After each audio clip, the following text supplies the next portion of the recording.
सरकार म्हणून आता शिंदे साहेब जर पाहिले तर मागच्या त्यांच्या 2.5 वर्षाच्या काळामध्ये शिंदे साहेब एकमेव माणूस असा आहे का त्यांनी महाराष्ट्रामध्ये आपल्या गौमातेला राजमातेचा दर्जा दिला, हे आपल्याला मानावं लागेल.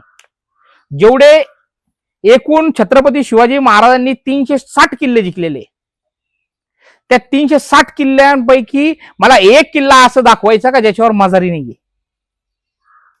प्रत्येक मस्जिदी मजारी सगळ्या याच्यावर आहे, पण ते काढायचं कामही शिंदे साहेबांनीच पहिले केलं. विशालगड मुक्त झाला शिंदे साहेबाच्या काळामध्ये.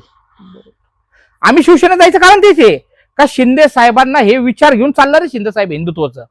कारण मला आता मी 8 दिवसापूर्वी शिंदे साहेबांकडे गेलो, रात्री 3 वाजता मला भेट दिली. भेट दिल्यानंतर मी माझ्या पदाचं काही नाही बोललो.